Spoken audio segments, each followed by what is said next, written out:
Hey everyone, and welcome to the deep dive. Today we're going way back, like all the way back to the 9th century, to the city Basra. Have you heard of Basra? Oh yeah, Basra. It was like the center of everything back then. It was a happening place, wasn't it? Really was. Yeah, and we're going to be talking about this guy, Al-Jahiz. Al-Jahiz. Now, there's a name you don't hear every day. No, you don't, but get this.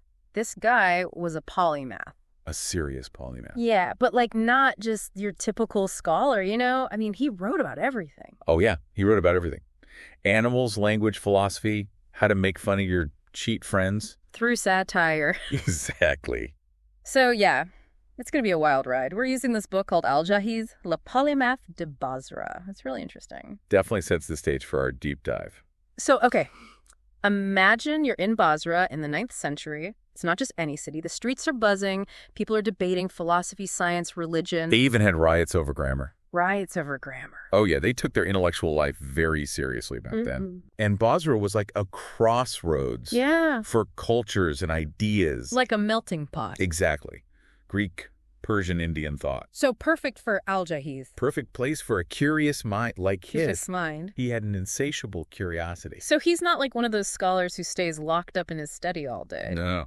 Al-Jahiz, he thrived on debate, on pushing the boundaries. He liked to make people think. Absolutely. Wait a minute. So you're telling me he's debating the nature of God with these Mutazilites? Is that how you say it? Mutazilites. The Mutazilites, these guys who believed in reason above blind faith. They were all about reason. And at the same time, he's out there observing animals like some kind of proto-Darwin.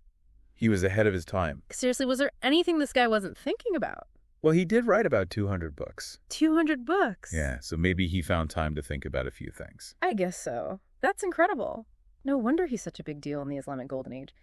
But okay, let's go back to those Mutazilites for a second. Sounds like they really influenced Al-Jahiz. Definitely shaped his worldview. So what was it about their approach that resonated with him so much? Well, the Mutazilites, they were all about logic and reason. Okay. They wanted to apply that to Islamic teachings. Interesting. To bridge the gap between faith and philosophy. So they were like the free thinkers of their time. Yeah, you could say that. Pushing the boundaries. Pushing the boundaries, Yeah. Challenging the rigid interpretations of religious doctrine. So for Al-Jahiz, a guy who loved a good debate and who wasn't afraid to challenge the status quo. Yeah, he was never afraid to rock the boat. This was like the perfect playground for him. Precisely, and you see this intellectual fearlessness throughout his work. Yeah. Even in his scientific observations. Especially in his book, Kitab al-Hayawan. The Book of Animals. Which is the one that makes people say he was like a precursor to Darwin, right? Yeah, it's fascinating, isn't it? It is. Tell me more. Okay, so in the Book of Animals, Al-Jahiz, he doesn't just, list animal characteristics. He goes deeper. Deeper how? He looks at how animals adapt to their environments, how predators and prey interact. Like the food chain. Exactly. Even the concept of a food chain. He was talking about survival of the fittest centuries before Darwin. It really is remarkable. And how did he figure all this out? I mean, they didn't have labs and experiments back then. Right. No fancy equipment. He used his own observations. Just looking at the world around him. Exactly. And logical deduction. Putting the pieces together. And he even used anecdotal evidence. Yeah. From travelers and animal traders. Like stories people told him. Yeah, those Bedouin travelers, they had a lot of knowledge. So he's like a scientific detective. A scientific detective, I love that. Piecing together clues to understand how nature works. It's really an impressive approach. Especially for the 9th century. Oh, absolutely. So we've got this incredible mind, thinking about God, thinking about animals. But I know he didn't stop there, right? Al-Jahiz was also interested in politics. Oh yeah, very much so. What can you tell us about his political work? Well, he was really interested in power dynamics.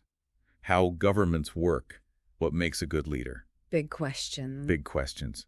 He wrote about different systems of government, analyzed how rulers maintain their authority, how societies function under different political systems. It's amazing how much he wrote about and how much he thought about.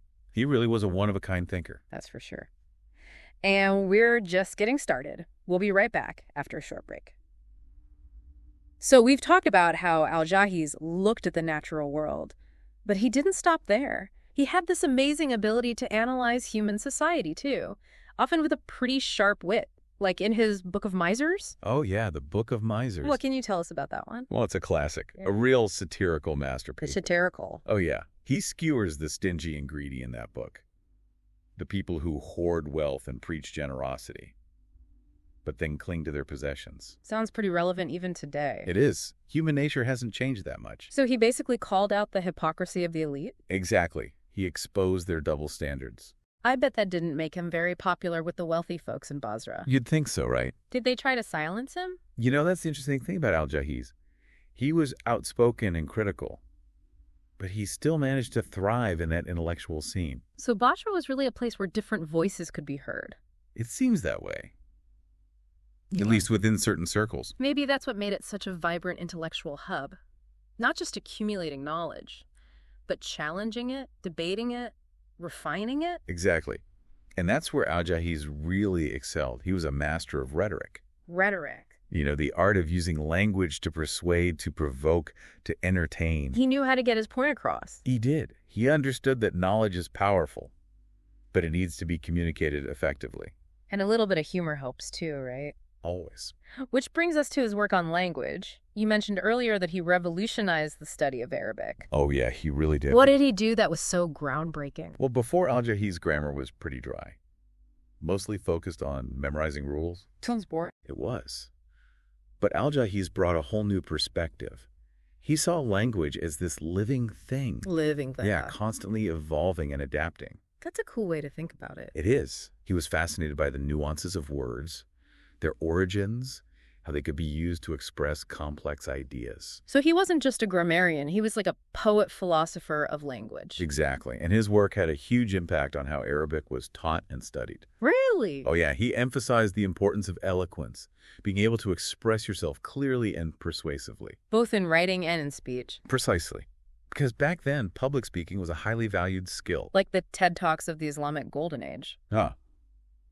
You could say that. And it sounds like Al-Jahiz would have been a fantastic TED Talk speaker. Oh, absolutely. He could capture an audience's attention, weaving together these complex ideas with wit, humor, and storytelling. It's amazing how someone who lived over 1,000 years ago can still feel so relevant today. Isn't it? It makes you wonder how his work was received back then. Was he universally admired? Well, no one, not even a polymath like Al-Jahiz, is universally loved. Right. Some people found his intellectualism a bit much. A bit pretentious. Yeah. They accused him of being an elitist, looking down on those who weren't as academically inclined. And then there's that satirical side of him. Right. His sharp wit could be entertaining, Yeah. but also disrespectful, even dangerous. Especially when he poked fun at religious figures or challenged traditional beliefs. Exactly. He was walking a fine line. Between celebrated scholar and controversial figure. That's a great way to put it. Did his controversial writings ever get him into trouble? There are some accounts of him having to flee Basra for a while, Oh, wow. possibly because of political or religious pressure. It seems even in a place as intellectually open as Basra, there were limits to what you could say. So a rebel with a cause, but a cautious one. Yeah, he was navigating a complex world. Trying to push the boundaries of thought, but also aware of the potential consequences. It's a balancing act many thinkers have to face. It makes you wonder how he'd handle our modern world. Right, with all its challenges to free speech and intellectual freedom. So far, we focused on Al-Jahiz's contributions to the Islamic world. But given his groundbreaking work on animal behavior, his emphasis on reason, his fascination with language, did his ideas ever reach the West? That's where things get even more interesting. For centuries, Al-Jahiz's work was largely unknown in Europe. What?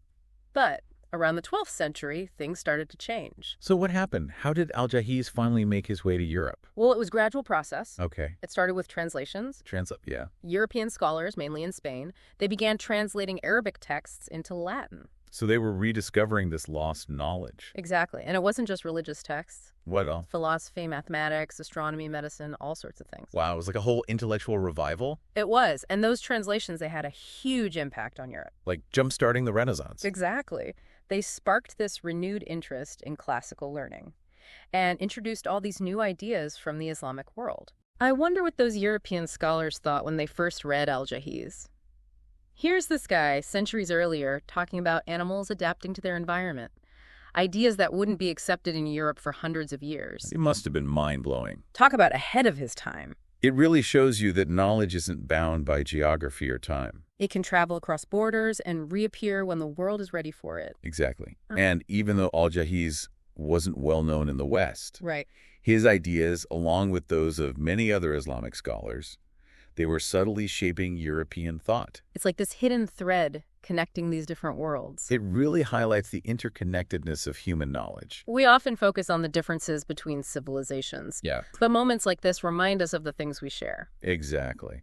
So as we wrap up our deep dive into Al-Jahiz, Okay. I hope you're left with a sense of awe for his brilliance Mm, and a deeper appreciation for how knowledge evolves over time. absolutely. Yeah. But before we go, I want to go back to something we talked about earlier.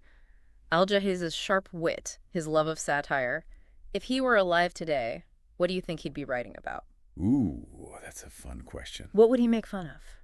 I think he'd have a field day with our 24/7 news cycle, the craziness of social media. Oh, yeah, totally. Maybe he'd write a satirical essay on online dating. Or a modern-day book of misers about tech billionaires. Uh-huh. I can see it now. He'd definitely make us laugh, And squirm in our seats a little bit. forcing us to confront our own absurdities. Just like he did back in the 9th century. And isn't that the mark of a truly great thinker? Someone who can analyze the world, Yeah. but also make us see it in a new light, challenge our assumptions, maybe even inspire us to change. That's Al-Jahiz's legacy. A reminder that intellectual curiosity, a sharp wit, and a willingness to speak truth to power, those are timeless qualities. Well said. I think we've done Al-Jahiz proud with this deep dive. We've explored his life, his work, his impact on both East and West. And for our listeners, if you're curious to learn more, I encourage you to check out Al-Jahiz's work for yourselves. It's a journey worth taking. Definitely. You won't be disappointed. And on that note, we'll wrap up this episode of The Deep Dive. Until next time, keep those minds curious. And remember, knowledge is meant to be shared, debated, and most importantly, enjoyed.